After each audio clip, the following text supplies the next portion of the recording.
Philippe, the fans at the weekend, you can see they have really taken with Hamza. They're falling in love with him. Normal, yeah, it's normal. But when you look at the club has got a stated project in terms of building a player trading model, when you look at people like Alfredo Morelos, when they were here, they were allowed to leave for nothing. Given the way that Hamza is playing, that if he keeps on playing this well, the way the eventuality is that he'll be sold, would it be wise for the fans not to get too attached to Hamza because he may not be... No, they need to be attached because that helps also the players. It gives a lot of energy and confidence. And we're not the only club in the world who works like that or has to work like that. It's the world of football now, and I had it a lot in my old clubs also before.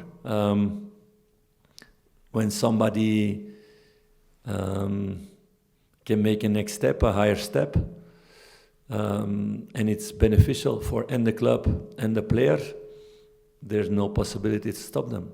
I saw Tchouaméni go to Real Madrid, or Badiashile to Chelsea, or Charles de Ketelaere to AC Milan, or a lot of players in Genk also leaving to bigger clubs. So it's part of the story. I've done it also as a player. So it's normal in football. The other thing is, it's important to know what is the right moment for and the club and the player. That's another thing. So, and those are interesting things.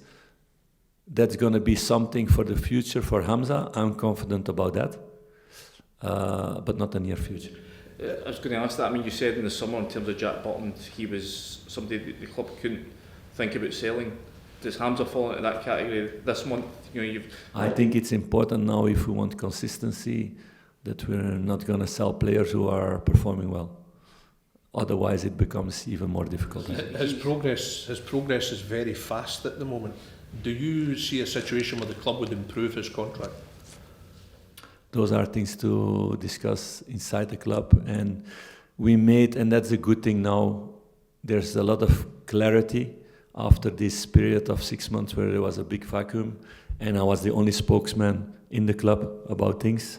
So there's clarity that this is something for Patrick and Niels to talk about contracts. Of course, I'm involved in those things, and we discuss everything, but that will be on their plates to speak with you guys about those. You've said Patrick's going to speak to us this week, you believe? It's going to be in, it's not going to take more than 1 week for sure. Do you think that's important for him to set out the plans for the next 6 months, for the next month, so that the fans are aware of? Of course, it's important that the fans know what the plans of the club are. So Patrick is totally involved in that way, also towards the fans and towards everybody outside of the club also. In terms of January, he will say what he will say, but are you happy with what you know about January? That's a difficult question. So every manager wants more, but I'm realistic. So what is possible for the club, I will work really hard to get the best out of that. So that's for a lot of managers in the world like that. There are not many clubs where you can get a blanco checkbook to do whatever you want. It doesn't happen so much. So I know what the situation of the club is. I know what the plan is. I know it's a long-term plan. I engaged myself fully into that. So I'm not going to complain about it. From what you're saying, though, the fans shouldn't be getting their hopes up for a big influx of players. No, that's a good detour, a very good detour. But like I said, we all want to do our role in the club. So just wait a few days and you will get answers on that. It is a difficult discussion, obviously, because you have to be realistic.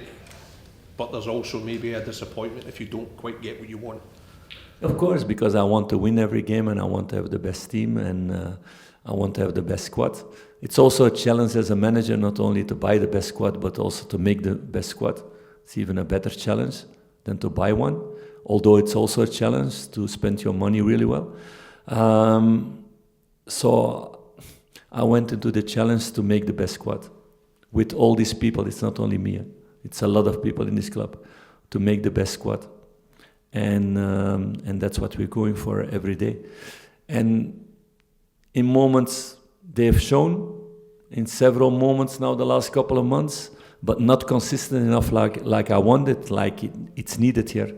So we're pushing that button a lot every day. Philippe, I've seen an argument made that this is you've got a starting 11, you've got something close to a competitive starting 11. It's that lack of strength and depth that's holding you back. Is that a premise you agree with?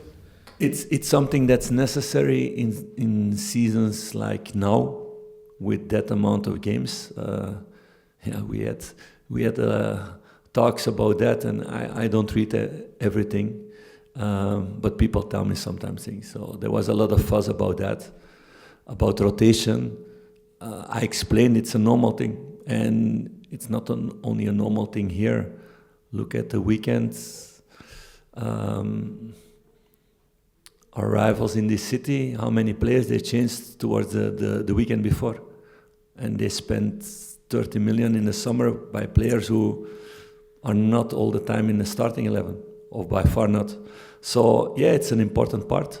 We don't have the same checkbook in that way, so we need to work on that way to make this depth better with getting talents in. Okay. Or to get players out of our academy to make them better. Just on the academy, can I just ask some of the players that fans ask about a lot, are Bailey Rice, Clement and Ciala, can you just update on those two specifically and how they're progressing, how close they are? In a very positive way. They're both really young. Clinton came in as replacement for John-Lee Feko, who was training sometimes with the first team. It was also an opportunity because he was end of contract. And recruitment team, myself and my staff, see the potential in him. But he only played academy football until now in Milan. So it's a big step forward also to be competitive with Rangers.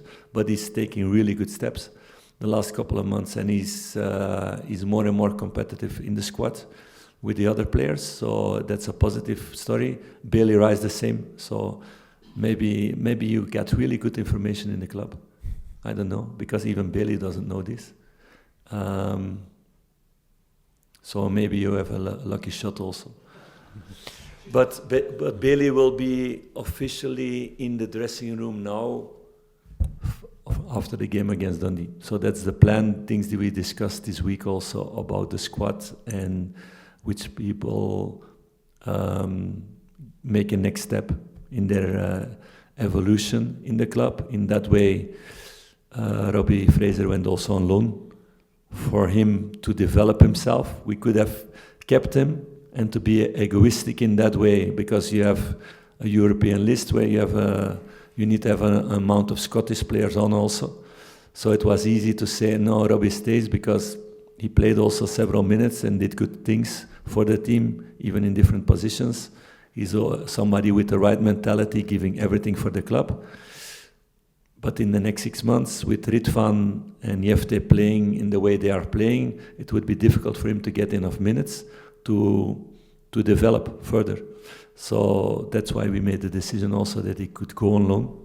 Although maybe one moment I'm going to regret it along the way, but on the long term, it's the best decision. In that way, Bailey is taking the next step in his project with this club. Very quick. Just a quick word on your opponents tomorrow night, Dundee. What do you expect? You've beaten them 3 times at home since you last went up to Dens at that 0-0 draw. What do you expect tomorrow night? Yeah, I have a lot of respect for Tony. He always puts up a team who's very competitive. They adapt to the opponents. They make it really difficult. They're really good in transition. They have a lot of good players also in transition also. 3 front players, really good in that way. With La Cameron also a very good midfielder, creative midfielder with decisive action and the last pass. And a good solid base behind them also.